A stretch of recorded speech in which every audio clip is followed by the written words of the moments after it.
ಈವಾಗಿನ ಸಂದರ್ಭದಲ್ಲಿ ಹಲವು ತಿಂಗಳುಗಳಿಂದಲೂ ಕೂಡ ಮನೋಹರ್ ಪರಿಕ್ಕರ್ ಅವರ ಆರೋಗ್ಯದಲ್ಲಿ ಸಾಕಷ್ಟು ಸಮಸ್ಯೆ ಆಗಿದೆ ಅನ್ನುವಂತಹ ಕಾರಣಕ್ಕಾಗಿ ಕೂಡ ಅವರು ತಮ್ಮ ಕೇಂದ್ರ ಸಚಿವರ ಹುದ್ದೆಯನ್ನ ನಿಭಾಯಿಸೋದಕ್ಕೆ ನನಗೆ ಆಗೋದಿಲ್ಲ ಅಂತ ಹೇಳಿ ಗೋವಾಗೆ ಸಿಎಂ ಆಗಿ ಕೂಡ ಅವರು ವಾಪಸ್ ಆದ್ರು. ಆದ್ರೆ ಈಗಾಗಲೇ ಮಾಹಿತಿ ಬರ್ತಾ ಇದೆ, ಗೋವಾ ಸಿಎಂ ಮನೋಹರ್ ಪರಿಕ್ಕರ್ ವಿಧಿವಶರಾಗಿದ್ದಾರೆ ಅನ್ನುವ ಮಾಹಿತಿ ಬರ್ತಾ ಇದ್ದು, 63 ವರ್ಷ ವಯಸ್ಸಿನ ಮನೋಹರ್ ಪರಿಕ್ಕರ್ ವಿಧಿವಶರಾಗಿದ್ದಾರೆ.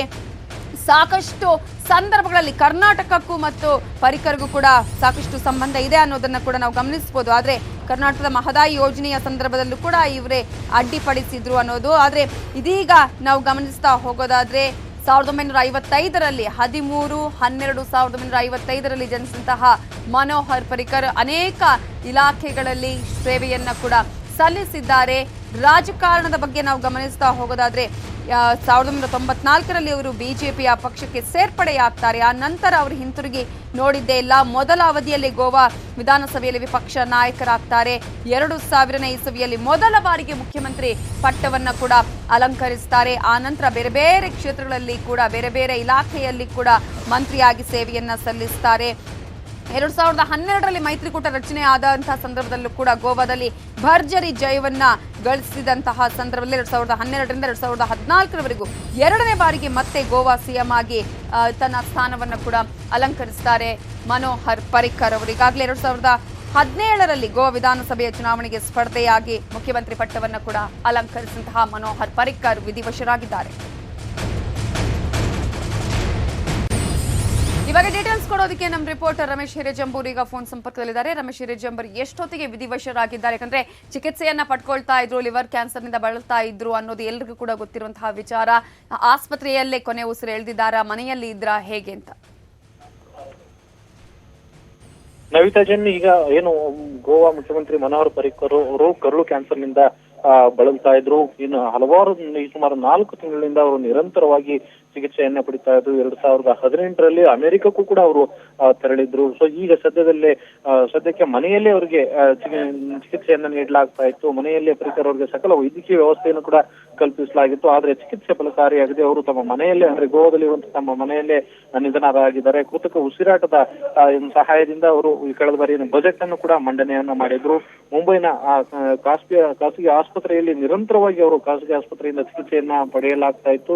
ಆದ್ರೆ ಇವತ್ತು ಅವರಿಗೆ ಚಿಕಿತ್ಸೆ ಫಲಿಸದೆ ನಿಧನವನ್ನು ಹೊಂದಿರುವಂತದ್ದು ಈಗ ಸಾಕಷ್ಟು ಒಂದು ರೀತಿ ಆತಂಕಕ್ಕೆ ಕಾರಣ ಆಗಿರುವಂತದ್ದು. ಯಾಕೆಂದ್ರೆ ಇಡೀ ದೇಶದಲ್ಲಿ ಲೋಕಸಭಾ ಚುನಾವಣೆ ಇರುವಂತಹ ಸಂದರ್ಭದಲ್ಲಿ ಗೋವಾದಲ್ಲಿ ಈಗ ಒಂದು ರೀತಿ ಇದು ಶಾಕಿಂಗ್ ನ್ಯೂಸ್ ಅಂತಾನೆ ಹೇಳ್ಬೋದು. 26ನೇ ವಯಸ್ಸಿನಲ್ಲಿ ಅವರು RSS ಸಂಘಟನೆಯನ್ನು ಸೇರ್ಪಡೆ ಆಗೋದ್ರ ಮೂಲಕ ಉತ್ತರ ಗೋವಾದಲ್ಲಿ RSS ಅನ್ನ ಕಟ್ಟಿ ಬೆಳೆಸಿದಂತವರು ಮನೋಹರ್ ಪರಿಕ್ಕರ್ ಅವರು. ಜೊತೆಗೆ ಈ ರಾಮ ಜನ್ಮಭೂಮಿ ಹೋರಾಟದಲ್ಲೂ ಕೂಡ ಸಕ್ರಿಯವಾಗಿ ಪಾಲ್ಗೊಂಡಿದ್ರು. ಮಹಾರಾಷ್ಟ್ರದ ಗೋಮಂತಕ ಪಕ್ಷವನ್ನ ಕಟ್ಟಿ ಅವರು ಅಲ್ಲಿ ಪಕ್ಷಕ್ಕೆ ಸೇರ್ಪಡೆ ಆಗಿ ಅನಂತರ ಬಿಜೆಪಿಗೆ ಸೇರ್ಪಡೆ ಆಗಿರುವಂತದ್ದು. ಬಿಜೆಪಿಯಲ್ಲಿ ಏನು 1994ರಲ್ಲಿ ಅವರು ಮೊಟ್ಟ ಮೊದಲ ಬಾರಿಗೆ ಶಾಸಕರಾಗಿ ಆಯ್ಕೆಯಾದ್ರು. ಆನಂತರ ಅವರು ನಿರಂತರವಾಗಿ ಬಿಜೆಪಿಯಲ್ಲಿ ಏನು ಒಂದು ಪಕ್ಷಕ್ಕಾಗಿ ತಮ್ಮನ್ನು ತಾವು ತೊಡಗಿಸ್ಕೊಂಡು ಬಂದಂತವರು. ಆರೋಗ್ಯ ಸರಿ ಇಲ್ಲದೆ ಇರೋ ಹಿನ್ನೆಲೆಯಲ್ಲಿ ಇವತ್ತು ಅವರು ಇವತ್ತು ಆ ಆಸ್ಪತ್ರೆಯ ಒಂದು ವೈದ್ಯರು ಕೂಡ ಚಿಕಿತ್ಸೆಯನ್ನ ಮುಂದುವರಿಸುವಂತ ಸಂದರ್ಭದಲ್ಲಿ ಅದನ್ನು ಅಧಿಕೃತವಾಗಿ ಅವರು ಆಸ್ಪತ್ರೆಯ ಬುಲೆಟಿನ್ ಅನ್ನ ಬಿಡುಗಡೆ ಮಾಡಿರುವಂತದ್ದು. ಸೊ ಈ ಹಿನ್ನೆಲೆಯಲ್ಲಿ ಇಡೀ ರಾಜಕೀಯ ಬದುಕಿನ ಉದ್ದಕ್ಕೂ ಕೂಡ ಅವರು ಏನು ಬಿಜೆಪಿಗಾಗಿ ದುಡಿದಂತವರು. ಕರ್ನಾಟಕ ಮತ್ತೆ ಮನೋಹರ್ ಪರಿಕ್ಕರ್ ಎರಡೂ ಕೂಡ ಒಂದು ರೀತಿ ಅವಿನಾಭಾವ ಸಂಬಂಧ ಇರ್ತಕ್ಕಂಥದ್ದು. ಕರ್ನಾಟಕದ ಏನು ಮಹದಾಯಿ ಯೋಜನೆಗೆ ಅಡ್ಡಿಪಡಿಸಿದ್ರು ಅನ್ನೋ ಕಾರಣಕ್ಕಾಗಿ ಸಾಕಷ್ಟು ಒಂದು ಟೀಕೆಗೂ ಕೂಡ ಅವರು ಗುರಿಯಾಗಿದಂಥದ್ದು. ಆದ್ರೆ ಏನೇ ಇದ್ರೂ ಕೂಡ ಮಹದಾಯಿ ವಿಚಾರದಲ್ಲಿ ಆದ್ರೆ ಮನೋಹರ್ ಪರಿಕ್ಕರ್ ಇವತ್ತು ನಿಧನ ಒಂದು ರೀತಿ ಇಡೀ ಬಿಜೆಪಿಯ ವಲಯದ ಇಡೀ ದೇಶದ ಬಿಜೆಪಿ ನಾಯಕರಲ್ಲಿ ಒಂದು ರೀತಿ ಏನು ಮೌನವನ್ನ ಸೃಷ್ಟಿ ಮಾಡಿದೆ. ಮೋದಿ ಅವರಿಗೂ ಪ್ರಧಾನಿ ನರೇಂದ್ರ ಮೋದಿ ಅವರು ಕೂಡ ತುಂಬಾ ಆಪ್ತರಾಗಿದ್ದಂತವರು. 4 ತಿಂಗಳಿಂದ ಅವರು ಏನು ಚಿಕಿತ್ಸೆಯನ್ನ ಪಡಿತಾ ಇದ್ರು ಕೂಡ ಮುಖ್ಯಮಂತ್ರಿ ಹುದ್ದೆಯಲ್ಲಿದ್ದ ಎಲ್ಲವನ್ನೂ ಕೂಡ ಆಡಳಿತ ವ್ಯವಸ್ಥೆಯನ್ನ ನಿಭಾಯಿಸಿದಂತ ಹೆಗ್ಗಳಿಕೆ ಅವರಿಗೆ ಸಲ್ಲುತ್ತೆ.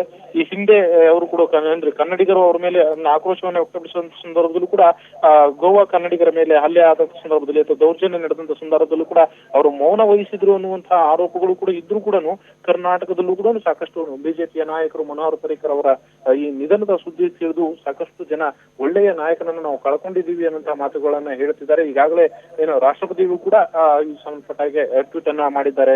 ನವಿತಾ ಜೈನ್, ಒಂದ್ ಕಡೆ ನಾವು ಗಮನಿಸ್ತಾ ಇದ್ವಿ ಅಂದ್ರೆ ತನ್ನ ಆರೋಗ್ಯ ಸರಿ ಇಲ್ಲ ಅನ್ನುವಂತಹ ಸಂದರ್ಭದಲ್ಲೂ ಕೂಡ ರಕ್ಷಣಾ ಸಚಿವರಾಗಿದ್ದಂಥವರು ಮನೋಹರ್ ಪರಿಕ್ಕರ್ ಅವರು ಸರ್ಜಿಕಲ್ ಸ್ಟ್ರೈಕ್ ದಾಳಿಯ ಸಂದರ್ಭದಲ್ಲಿ ರಕ್ಷಣಾ ಸಚಿವರಾಗಿದ್ರು. ಆನಂತರ ನನಗೆ ಕಾರ್ಯವನ್ನು ನಿರ್ವಹಿಸೋದಕ್ಕೆ ಆಗೋದಿಲ್ಲ, ನಾನು ಕೇಂದ್ರ ಸಚಿವನಾಗಿ ಸೇವೆಯನ್ನ ಮಾಡೋದಕ್ಕೆ ಆಗೋದಿಲ್ಲ ಅಂತ ಹೇಳಿ ಗೋವಾ ಸಿಎಂ ಆಗಿ ಕೂಡ ಅವರು ಅಲ್ಲಿಗೆ ಸೇರ್ಪಡೆ ಆಗ್ತಾರೆ. ಗೋವಾ ಸಿಎಂ ಆಗಿ ಅವ್ರ ಕೆಲಸವನ್ನ ಮಾಡುವಂತ ಪ್ರಯತ್ನವನ್ನ ಮಾಡ್ತಾರೆ. ಅದೇ ಸಂದರ್ಭದಲ್ಲೂ ಕೂಡ ಅವರ ಆರೋಗ್ಯ ಸ್ಥಿತಿ ಸರಿ ಇರಲಿಲ್ಲ, ಹದಗೆಟ್ಟಿತ್ತು ಅನ್ಸುತ್ತಾ ಹೇಗೆ ಅಂತ ಹೇಳಿ? ನವಿತಾ ಜೈನ್, ಇಲ್ಲಿ ಪ್ರಮುಖವಾಗಿ ಗಮನಿಸಬೇಕಾದಂತದ್ದು ಗೋವಾದಲ್ಲಿ ಅತ್ಯಂತ ಪ್ರಭಾವಿ ನಾಯಕರಲ್ಲಿ ಯಾರಾದ್ರೂ ಇದ್ದಾರೆ ಅಂದ್ರೆ ಅದು ಮನೋಹರ್ ಪರಿಕ್ಕರ್ ಅವರು. ಆ ಕಾರಣಕ್ಕಾಗಿ ಪ್ರತಿಯೊಂದು ಜವಾಬ್ದಾರಿಗಳನ್ನು ಕೂಡ ಮನೋಹರ್ ಪರಿಕ್ಕರ್ ಅವರ ಮೂಲಕವೇ ಅಲ್ಲಿ ನಿಭಾಯಿಸುವಂತ ಕೆಲಸ ಆಗ್ತಾ ಇತ್ತು. ಸೊ ಆ ಹಿನ್ನೆಲೆಯಲ್ಲಿ ನರೇಂದ್ರ ಮೋದಿ ಅವರು ಮತ್ತು ಅಮಿತ್ ಶಾ ಅವರು ಕೂಡ ಇವರು ತುಂಬಾ ಆಪ್ತರಾಗಿದ್ರು. ಮಹದಾಯಿ ವಿವಾದ ಅಷ್ಟೊಂದು ದ್ವಾರಕಕ್ಕೇರಿದಂತ ಸಂದರ್ಭದಲ್ಲೂ ಕೂಡ ಏನು ಮನೋಹರ್ ಪರಿಕ್ಕರ್ ಅವರ ಮೂಲಕವೇ ಅಷ್ಟು ಬಿಸಿಯನ್ನ ತಣ್ಣಗೆ ಮಾಡುವಂತ ಕೆಲಸವನ್ನ ಬಿಜೆಪಿ ನಾಯಕರು ಮಾಡಿದ್ರು.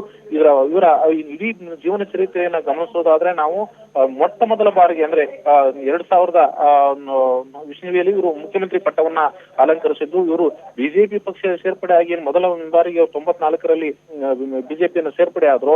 ಸೊ ಆ ಸಂದರ್ಭದಲ್ಲೇ ಅವರು ಏನು ಒಂದು ಉನ್ನತ ಹುದ್ದೆಯನ್ನು ಕೂಡ ಅಲಂಕರಿಸಿದಂತು. ಸೊ ಹಾಗಾಗಿ 2014ರಲ್ಲಿ ನರೇಂದ್ರ ಮೋದಿ ಅವರ ನೇತೃತ್ವದಲ್ಲಿ ಲೋಕಸಭೆ ಚುನಾವಣೆಯನ್ನು ಸ್ಪರ್ಧೆ ಮಾಡುವ ಸಂದರ್ಭದಲ್ಲಿ ಅವರು ಸೋಲುಂಡ್ರು ಕೂಡ ಇಲ್ಲಿ ರಾಜ್ಯಸಭೆ ಸದಸ್ಯರಾಗಿ ಕೇಂದ್ರದ ರಕ್ಷಣಾ ಸಚಿವರಾಗಿ ಹುದ್ದೆಯನ್ನ ಅಲಂಕರಿಸಿದಂತವರು. ಮೊದಲ ಅವಧಿಯಲ್ಲಿ ಅವರು ಅಂದ್ರೆ ಶಾಸಕರಾದಂತಹ ಮೊದಲ ಅವಧಿಯಲ್ಲಿ ಗೋವಾ ವಿಧಾನಸಭೆಯ ಪ್ರತಿಪಕ್ಷ ನಾಯಕರಾದಂತ ಹೆಗ್ಗಳಿಕೆ ಅವರಂತದ್ದು. ಸೊ ಆ ಹಿನ್ನೆಲೆಯಲ್ಲಿ ಬಿಜೆಪಿಯಲ್ಲಿ ಅತ್ಯಂತ ಪ್ರಮುಖ ವ್ಯಕ್ತಿ ಇವರು ಆಗಿದ್ರು ಅಂತ ಹೇಳ್ಬೋದು. ಯಾಕಂದ್ರೆ ಇಡೀ ದೇಶದಲ್ಲಿ ಹೆಚ್ಚು ಗಮನ ಸೆಳೆಯುವಂತಹ ವ್ಯಕ್ತಿ ಒಬ್ಬ ಏನು ಗೋವಾ ರಾಜ್ಯದ ಒಂದು ಮೊಪುಸಾ ಅನ್ನುವಂತ ಒಂದು ಸಣ್ಣ ಏನು ಗ್ರಾಮದಿಂದ ಅವರು ಅಲ್ಲಿ